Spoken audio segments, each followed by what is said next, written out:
Selamat pagi, ketemu lagi dengan saya Yanti Gisbertus. Hari ini saya akan menjelaskan sedikit tentang materi IPA kelas 1 semester 1. Materi yang pertama kita yaitu tentang besaran dan satuan. Ya, kita mulai saja. Apa yang dimaksud dengan besaran? Besaran adalah segala sesuatu yang dapat diukur dan dinyatakan dengan angka. Contohnya, berapa tinggi tubuh saya? Atau berapakah berat badan saya? Jawabannya, misalnya, tinggi tubuh saya adalah 164 cm dan berat badan saya adalah 60 kg. Itu adalah contoh dari besaran. Saya ulang sekali lagi. Besaran adalah segala sesuatu yang dapat diukur dan dinyatakan dengan angka. Oke. Sementara mengukur adalah suatu proses membandingkan sesuatu dengan sesuatu yang lain yang sejenis yang ditetapkan sebagai satuan. Saya ulang, mengukur adalah membandingkan sesuatu yang lain dengan sesuatu hal yang lain yang sejenis yang kemudian ditetapkan sebagai satuan. Contohnya, panjang jalan 10 km atau jarak yang ditempuh saya dari tempat tinggal saya ke sekolah saya adalah 100 km. Itu adalah contoh dalam melakukan pengukuran atau mengukur. Ingat, mengukur adalah suatu proses membandingkan sesuatu dengan sesuatu yang lain tetapi yang sejenis dan ditetapkan sebagai satuan. Oke, kita lanjut.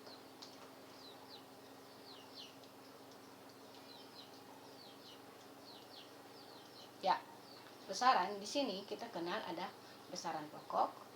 Nantinya besaran pokok itu juga kita bagi menjadi dua jenis. Yang pertama, besaran yang baku, dan yang kedua adalah besaran yang tidak baku.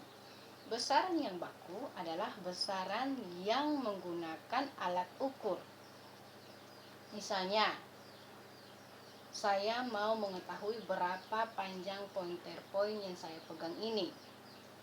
Maka kalau saya menggunakan besaran baku, maka harus saya melakukan proses pengukurannya menggunakan alat ukur. Contohnya seperti mistar. Itu yang dibilang besaran baku, besaran yang menggunakan alat ukur. Sementara kalau misalnya saya mau mengetahui berapa panjang pointer poin yang saya pegang ini dengan menggunakan jengkal saya, lihat, tidak sampai sejengkal. Ini yang dimaksud dengan besaran yang tidak baku, besaran yang tidak menggunakan alat ukur. Contohnya seperti jengkal, depa, langkah. Sementara contoh besaran yang baku atau yang menggunakan alat ukur seperti mistar, meterol, pengukur suhu, dan lain-lain. Oke, kita lanjut. Besaran dibagi menjadi dua poin besar. Yang pertama besaran pokok dan yang kedua besaran turunan. Itu berdasarkan asal besaran. Saya ulang, berdasarkan asal besaran maka besaran dibagi menjadi dua poin. Yang pertama besaran pokok dan yang kedua besaran turunan. Sementara besaran menurut atau yang dibagi berdasarkan arah tujuannya, maka besaran itu dibagi menjadi dua hal juga, besaran skalar dan besaran vektor. Saya ulang, besaran dibagi dua berdasarkan asal besaran. Yang pertama besaran pokok dan yang kedua besaran turunan. Sementara berdasarkan arah besaran, maka besaran itu dibagi menjadi dua juga. Yang pertama besaran skalar dan yang kedua besaran vektor. Oke, kita lihat satu-satu. Yang pertama, besaran pokok dan besaran turunan atau besaran yang dibagi berdasarkan asal besaran. Ya, apa itu besaran pokok? Besaran pokok adalah besaran yang satuannya dapat didefinisikan sendiri. Saya ulang, besaran pokok adalah besaran yang satuannya dapat didefinisikan atau diartikan sendiri. Contohnya, yang termaksud besaran-besaran pokok seperti panjang,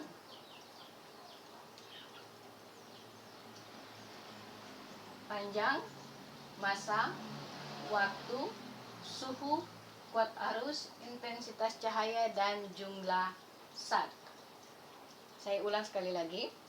Yang termaksud di dalam besaran pokok ada 7 besaran pokok.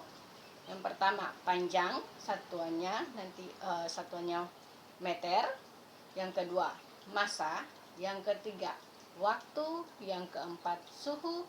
Yang kelima, kuat arus. Yang keenam, intensitas cahaya. Dan yang ketujuh adalah jumlah zat. Panjang, massa, waktu, suhu, kuat arus, intensitas cahaya, dan jumlah zat.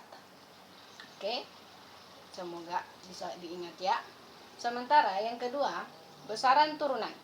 Besaran turunan adalah besaran yang diturunkan dari satu atau lebih besaran pokok.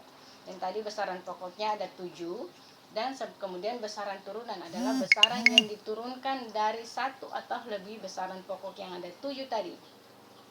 Oke? Jadi besaran turunan adalah besaran yang diturunkan dari satu atau lebih besaran-besaran pokok yang ada 7 itu. Yang berikut contoh dari besaran turunan yaitu misalnya seperti luas, volume, kecepatan, tekanan, gaya, percepatan, usaha, energi, daya, dan masih banyak lagi.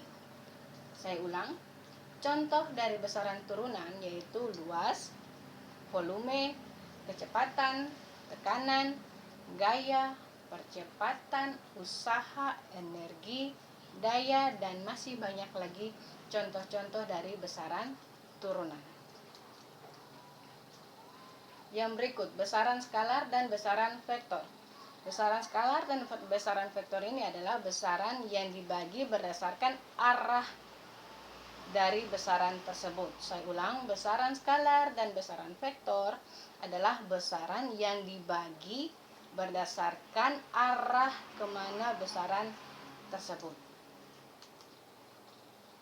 Ya, atau besaran yang memiliki arah. Contohnya, massa, waktu, suhu, jarak, kelajuan, dan masih ada lagi. Yang berikut besaran vektor. Besaran vektor adalah besaran yang memiliki nilai dan arah. Saya ulang, besaran vektor adalah besaran yang memiliki nilai dan arah. Bisa dibandingkan? Bagaimana perbandingan antara besaran skalar dan besaran vektor? Ya, besaran skalar adalah besaran yang hanya memiliki nilai tapi tidak memiliki arah. Saya ulang, besaran skalar hanya memiliki nilai tetapi tidak memiliki arah. Sementara besaran vektor adalah besaran yang memiliki keduanya, yaitu besaran yang memiliki nilai dan juga dia memiliki arah. Oke, bisa kita lanjut? Ya, ini adalah contoh dari besaran vektor seperti gaya, kecepatan, percepatan, momentum, perpindahan, dan masih banyak lagi. Kita lanjut saja. Nah, ini tabel di mana kalian bisa lihat tabel dari 7 besaran pokok yang tadi saya sudah bilang. Ada panjang, ada massa, waktu, arus listrik, suhu, intensitas cahaya, dan jumlah zat. Oke, tapi di dalam standar internasional kita kenal juga ada tambahan dua besaran pokok tetapi tidak berdimensi. Saya ulang sekali lagi, di dalam satuan atau sistem internasional terdapat 7 besaran pokok. Tetapi ada juga besaran pokok tambahan, tetapi besaran pokok ada dua besaran pokok tambahan, tetapi dua besaran pokok tambahan ini dia tidak memiliki atau tidak berdimensi. Nah, dua besaran pokok yang tidak berdimensi itu adalah sudut datar, satuannya radian, singkatannya rad, RAD, tidak memiliki dimensi. Dan besaran pokok yang tak berdimensi yang kedua adalah sudut ruang, satuannya steradian, singkatannya SR, dan dia tidak berdimensi. Oke, kita lanjut. Nah, bagaimana caranya supaya kita dapat dengan mudah mengingat 7 besaran pokok yang sudah saya jelaskan tadi? Ada yang tahu? Oke, saya kasih tahu. Rahasia mudah atau tips mudah untuk menghafal 7 besaran pokok yang saya jelaskan tadi. Caranya gampang. Kita cukup mengingat masa paling indah waktu kujumpa Susi. Saya ulang. Tips untuk menghafal 7 besaran pokok supaya tidak kita lupa, yaitu kita hanya atau kita diminta untuk mengingat kalimat indah paling pendek ini. Kalimatnya saya ulang, ingat baik-baik. Kalimatnya, masa paling indah waktu kujumpa Susi. Saya ulang sekali lagi.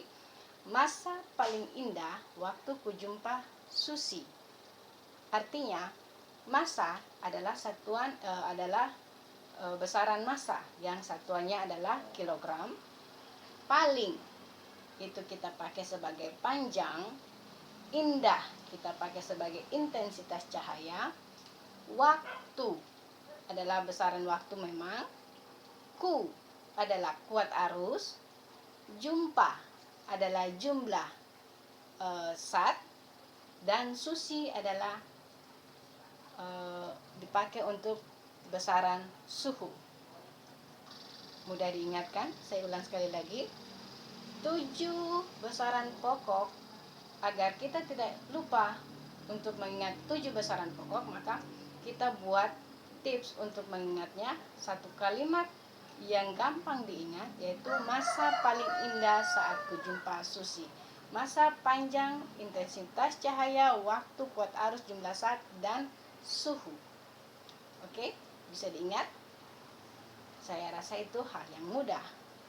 Kita lanjut. Nah, yang berikut kita lihat adalah dimensi. Dimensi merupakan suatu lambang untuk sebuah besaran. Apa fungsi dari dimensi? Ya, dimensi itu punya dua fungsi. Yang pertama, untuk menurunkan satuan dari satuan besaran, dan yang kedua, untuk meneliti kebenaran suatu rumus atau persamaan. Saya ulang sekali lagi. Fungsi dimensi itu ada dua. Yang pertama, untuk menurunkan satuan dari suatu besaran, untuk menurunkan satuan dari suatu besaran, dan yang kedua yaitu untuk meneliti kebenaran dari suatu rumus atau persamaan yang ada. Bagaimana kita dapat menggunakan dimensi? Ada metode-metode penjabaran dimensi yang harus kita perhatikan. Yang pertama, dimensi ruas kanan sama dengan dimensi ruas kiri. Saya ulang. Metode yang harus kita gunakan untuk penjabaran dimensi ada dua. Yang pertama, dimensi ruas kanan harus sama dengan dimensi ruas kiri. Yang kedua, setiap suku berdimensi yang sama. Setiap suku mempunyai dimensi yang sama. Itu adalah dua metode di dalam penjabaran dimensi. Oke. Dan dimensi ini kita tulis dengan menggunakan lambang, yaitu menggunakan kurung siku. Saya ulang. Cara menggunakan atau cara menulis dimensi yaitu kita menggunakan kurung siku. Kurung siku. Oke? Kita lanjut. Ya, dimensi besaran pokok yaitu besaran pokok yang ditetapkan atas kesepakatan internasional. Saya ulang, dimensi besaran pokok yaitu dimensi yang sudah ditetapkan atas kesepakatan internasional. Nah, kita lanjut. Oke, ini adalah contoh dari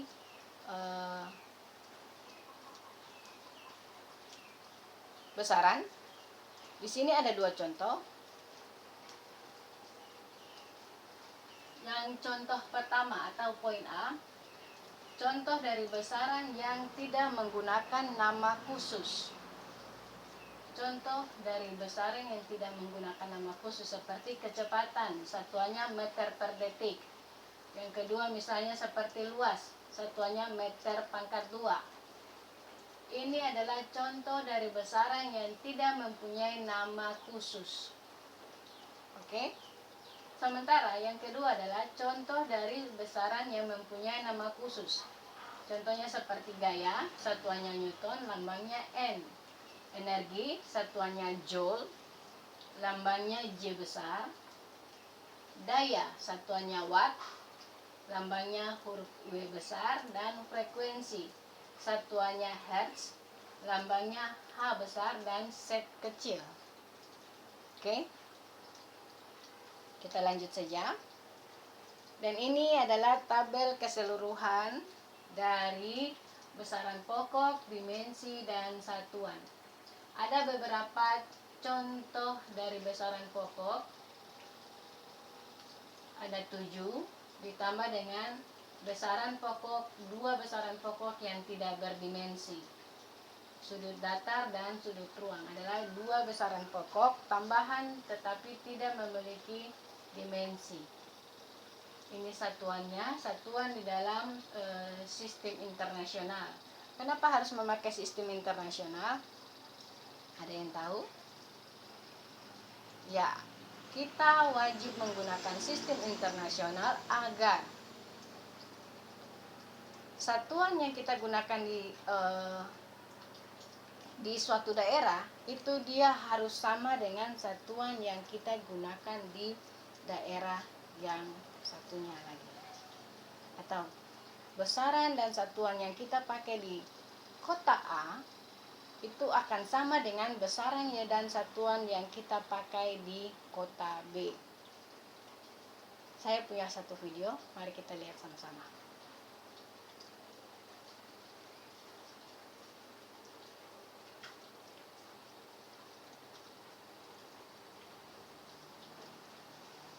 Kita bertemu di acara Mari Kita Memasak. Kita akan memasak mie omelet. Sebelumnya kita akan siapkan bahannya terlebih dahulu.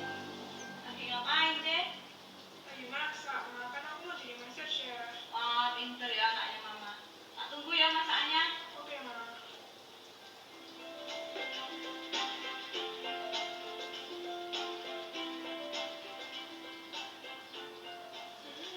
Kayaknya masakku selesai juga. Ma, ayo makan. Ya, tak coba ya, Jay. Iya.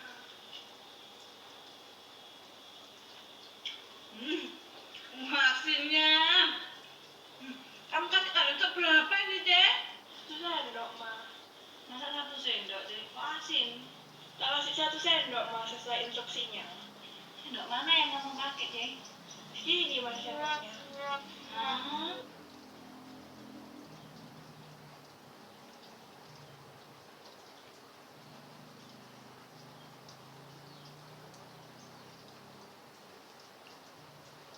Ya, demikian video singkat yang menyatakan atau yang dapat kita simpulkan dari video singkat yang saya putarkan tadi adalah besaran dan satuan itu harus digunakan secara internasional agar kita tidak salah menafsirkan Yang dimaksud dengan besaran misalnya seperti di video tadi diinstruksikan untuk menggunakan garam 1 sendok.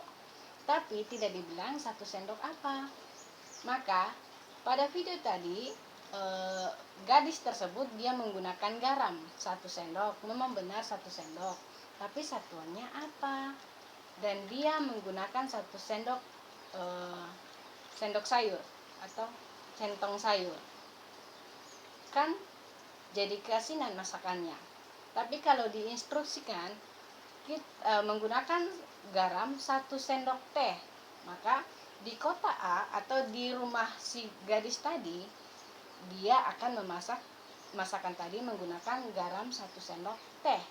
Dan kalau di tempat lain orang lain juga akan memasak masakan yang sama dengan menggunakan instruksi atau mengikuti instruksi yang ada, yaitu menggunakan garam 1 sendok teh. Oke? Itu fungsi dari kita menerapkan besaran dan satuan dengan menggunakan sistem internasional agar tidak terjadi kesalahan di dalam penafsiran. Oke, kita lanjut. Nah, ini adalah tabel dari contoh besaran turunan dan dimensinya. Ada luas, volume, massa jenis. Luas, rumus untuk mendapatkan luas yaitu panjang kali lebar.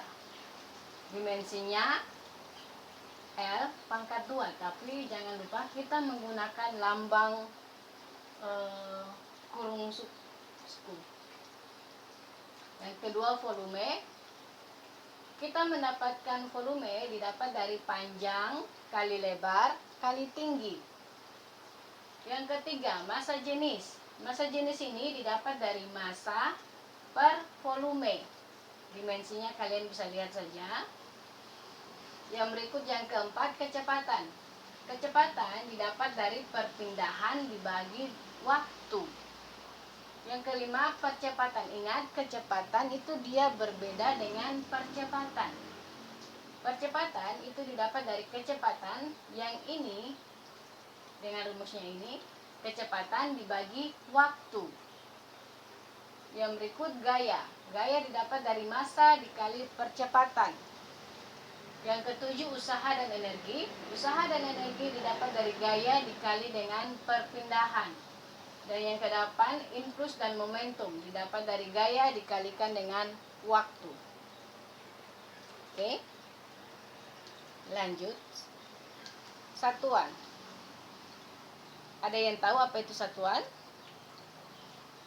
Ya. Satuan adalah suatu besaran dengan nilai tertentu yang dijadikan sebagai pembanding dalam melaksanakan atau dalam pelaksanaan pengukuran. Saya ulang. Satuan adalah suatu besaran dengan nilai tertentu yang dijadikan sebagai pembanding dalam pelaksanaan pengukuran. Oke, kita lanjut. Contoh dari besaran seperti besaran panjang dengan nilai satuannya jengkal. Yang tadi dibilang, satuan jengkal adalah besar. Jengkal adalah contoh dari besaran yang tidak baku. Yang berikut, besaran volume dengan nilai 1 liternya disebut sebagai satuan liter. Ingat, volume dia punya satuannya liter. Dan di sini ada beberapa contoh dari satuan. Ukuran dari suatu besaran ditetapkan sebagai satuan. Misalnya atau contohnya, meter dijadikan kilometer, satuannya panjang. Detik, menit, jam, satuannya waktu. Gram, kilogram, satuannya massa. Yang berikut, sistem satuan ada 2 macam. Yang pertama, sistem metrik atau MKS, meter, kilogram, second. Yang kedua, CGS, centimeter, gram, second. Yang kedua, sistem non-metrik atau sistem British. Oke. Ini sistem internasional yang sudah saya bilang tadi, yaitu sistem satuan MKS MKS ini adalah meter kilogram second yang telah disempurnakan, yang paling banyak dipakai sekarang ini, yaitu 7 besaran pokok ditambah 2 besaran tidak berdimensi. Oke, kita lanjut. Nah, ini ada contoh soal. Contoh soal ini yang menyatakan, kita lihat sama-sama. Contoh soal. Tentukan dimensi dan satuannya dalam sistem internasional untuk besaran turunan berikut. Ingat, saya ulang, tentukan dimensi dan satuan dalam sistem internasional untuk besaran turunan berikut. Yang pertama gaya, yang kedua berat jenis, yang ketiga tekanan, yang keempat usaha, yang kelima daya. Bisa dilihat. Ya, contoh soal ini nanti akan saya bagikan buat kalian, supaya kalian juga bisa latihan di rumah untuk melihat atau mencoba berbagai soal yang nanti saya berikan. Kita lanjut saja ya.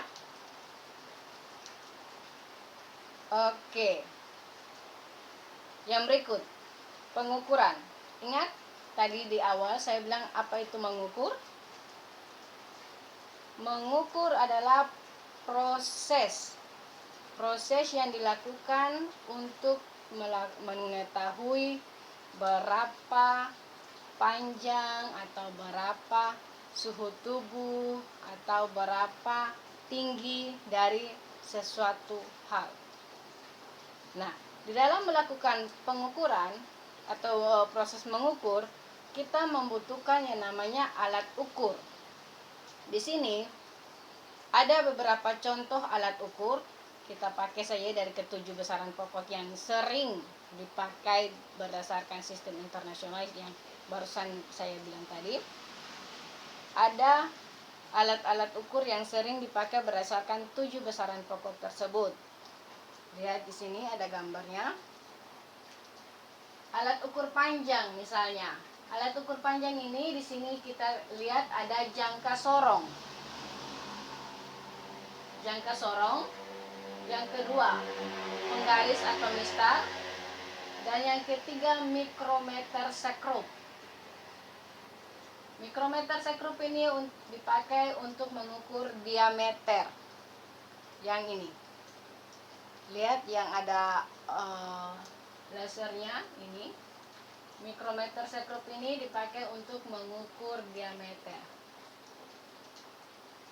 Ya, tadi saya bilang mengukur adalah kegiatan atau proses membandingkan suatu besaran dengan satuannya, di mana satuan adalah suatu besaran dengan nilai tertentu yang dijadikan sebagai pembanding dalam pengukuran.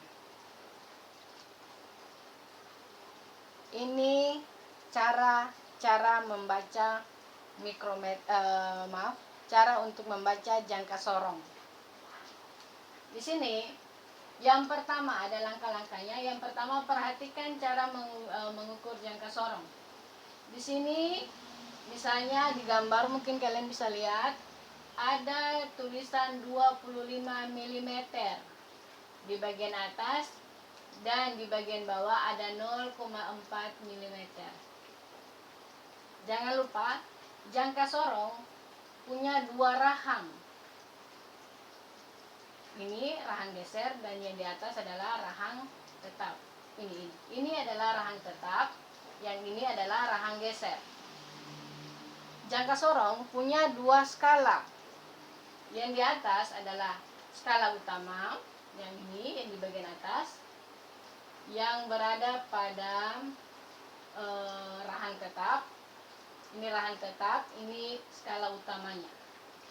Sementara pada rahang geser ada skala juga, tetapi skala pada rahang geser dibilang atau disebut sebagai skala nonius. Jadi saya ulang, untuk jangka sorong ada 2 rahang. Rahang tetap yang ini yang dia tidak bergerak. Pada rahang tetap terdapat skala utama. Sementara pada rahang geser terdapat skala nonius. Nah, di gambar ini ditunjukkan pada skala utama atau skala yang letaknya pada bagian atas, itu terlihat ada angka 25 mm. Mungkin kalian bisa lihat. Ada angka 25 mm. Ini pada skala utama. Sementara pada skala non-news yang terdapat pada rahang geser ini ada tulisan 04 mm. Ya, saya lupa bilang. Ini pada rahang geser dan rahang tetap ini sudah ditaruh sebuah pegas. Maka kita mau mengukur berapa panjang pegas ini. Diketahui skala utama 25 mm dan skala non-news 0,4 mm. Nah, jawabannya? Maaf. Ada yang tahu berapa jawabannya? Ada yang tahu? Sebelum menjawab kita lihat dulu bagaimana cara membaca jangka sorong. Setelah ini kalian bisa tentukan gambar yang tadi, yang ini, itu jawabannya berapa. Saya tidak mau langsung bilang, kita lihat sama-sama. Oke, yang tadi saya bilang ada skala utama bagian atas dan skala non-news bagian bawah pada rahang gerak atau rahang geser. Di atas pada skala utama ini gambar yang lainnya, bukan gambar yang tadi, ini gambar yang lainnya. Supaya kalian bisa tentukan jawaban untuk gambar yang sebelumnya.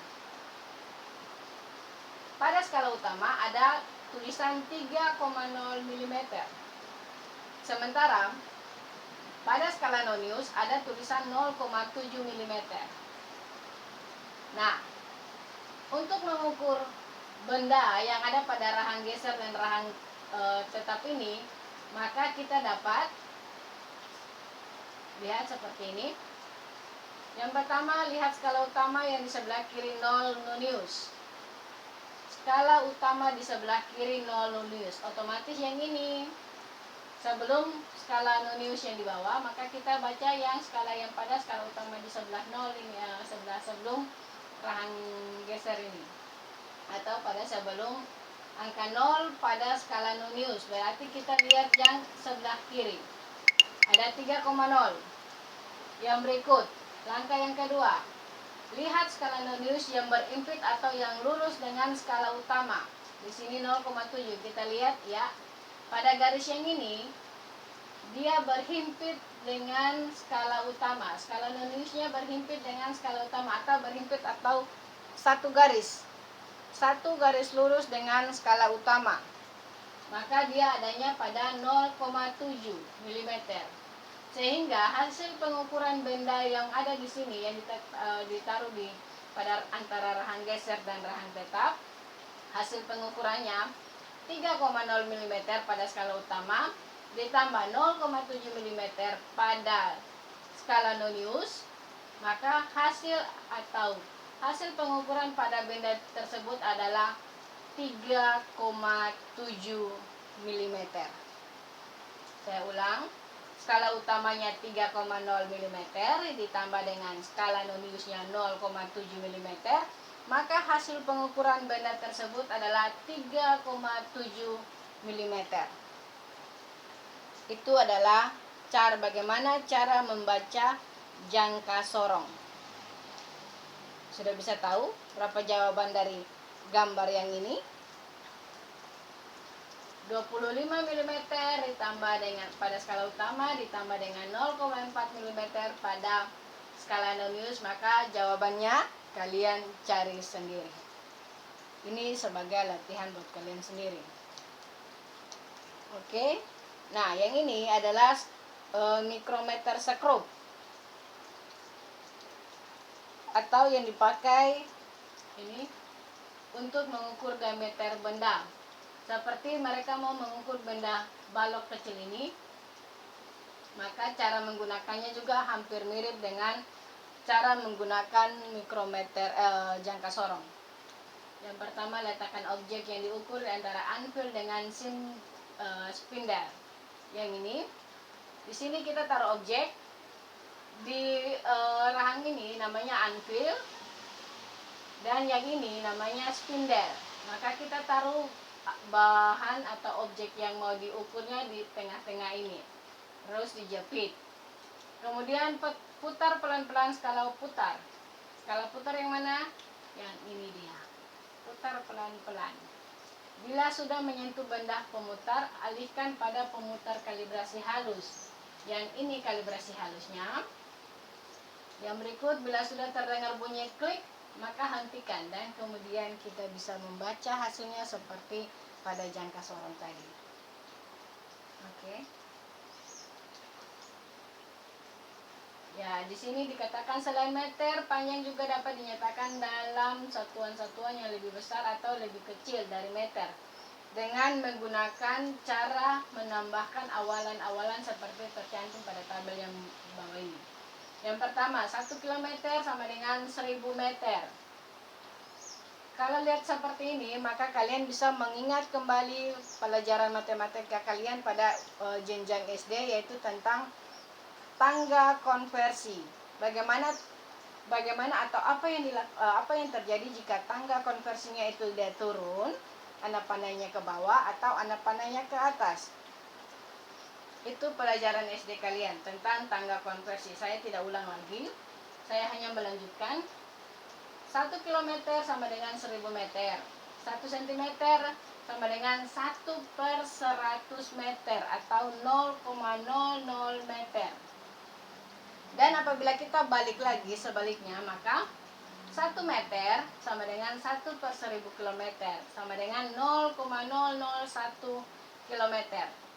Dan 1 meter sama dengan 100 cm sama dengan 1000 mm. Saya rasa ini pelajaran SD, kalian sudah bisa memahami, maka kita lanjut saja. Nah, yang berikut ini adalah alat untuk mengukur massa atau berat benda.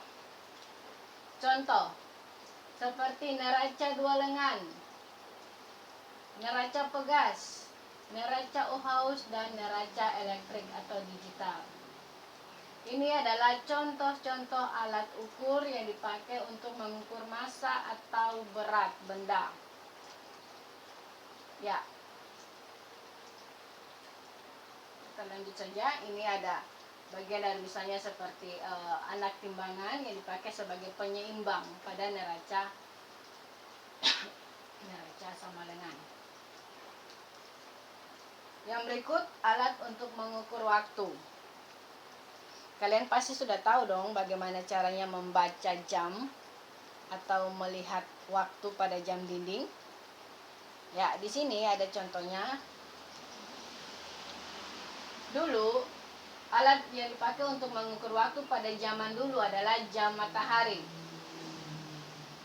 Seiring dengan berkembangnya waktu, maka yang alat pengukur waktu yang kita gunakan di jam masa sekarang ini adalah jam dinding dan stopwatch atau juga jam tangan. Bagaimana cara menentukan jam atau membaca waktu? Di sini kalian lihat ada angka 12 pada jam dinding yang ada pada gambar. Dari angka 12 ke angka 1 itu 5 menit. Di sini ada garis-garis kecilnya. Jadi dari angka 12 sampai angka 1 ada 5 menit. Dari angka 1 sampai angka 2 ada 5 menit dan seterusnya. Dari setiap angka ke angka yang berikut itu ada 5 menit. Jadi keseluruhan 1 kali jarum panjang dia berputar dari angka 12 sampai angka 12 kembali lagi, maka itu dinyatakan sebagai 60 menit atau sama dengan 1 jam. Didapatnya dari mana? Dari 12 ke 1, 5. Dari 1 ke 2, 5, 10. Dari 2 ke 3, 5. Terus sampai ke 11 ke 12 itu totalnya 60 menit. Jadi 1 jam sama dengan 60 menit. Sama dengan berapa detik atau berapa sekon? Ya, jawab sendiri. Ini contoh dari stopwatch juga. Ini macam-macam stopwatch yang kita pakai.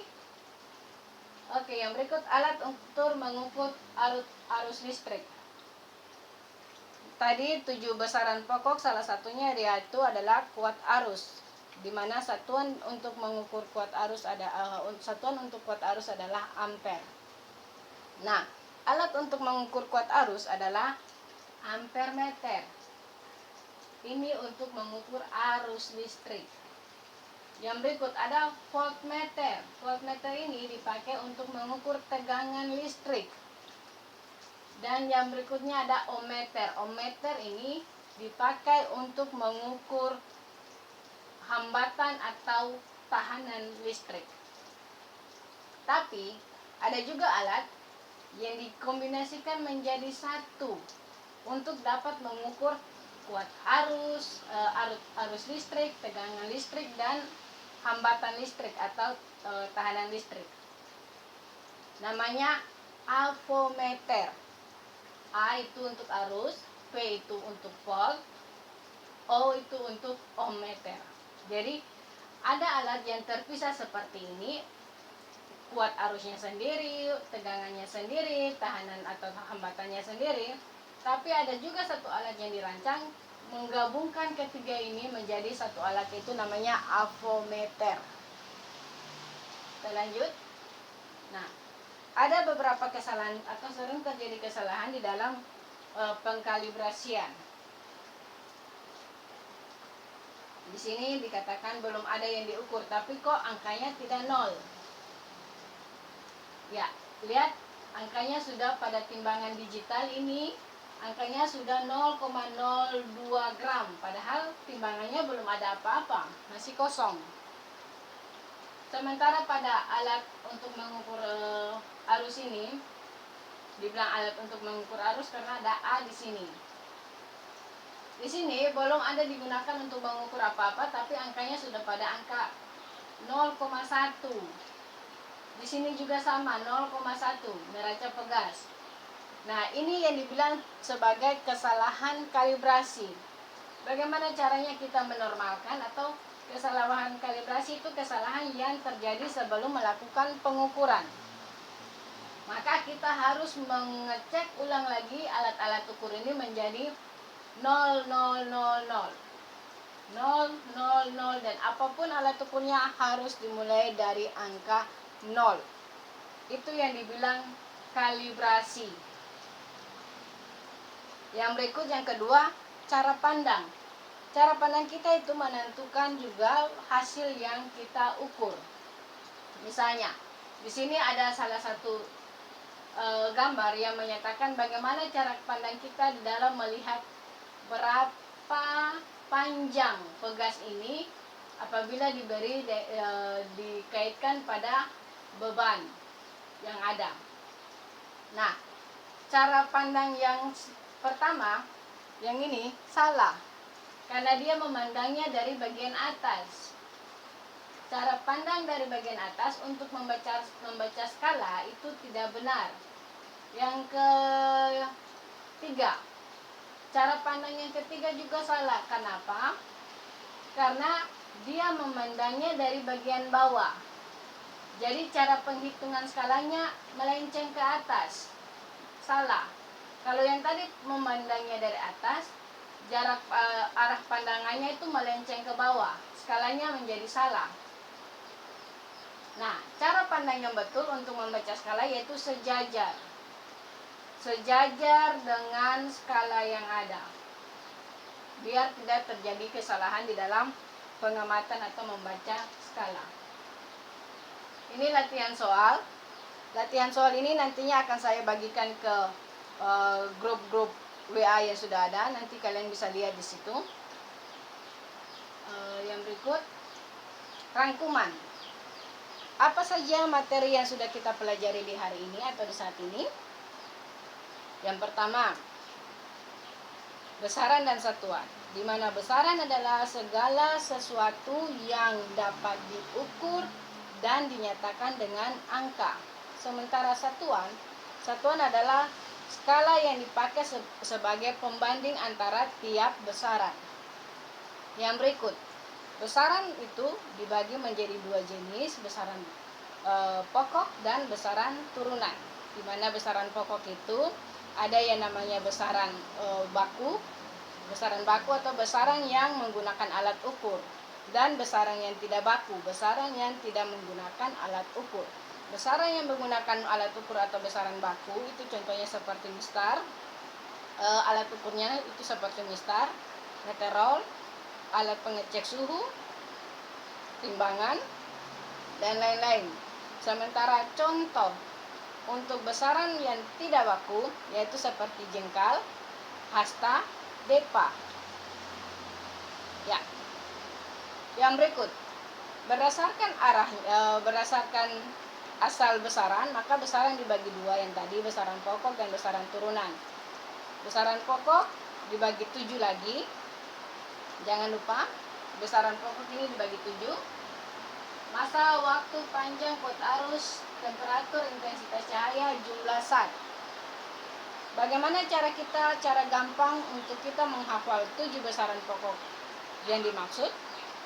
Tadi saya sudah kasih tips. Masa paling indah saat kujumpa Susi. Masa paling indah saat kujumpa Susi. Masa, panjang, intensitas cahaya, jumlah zat.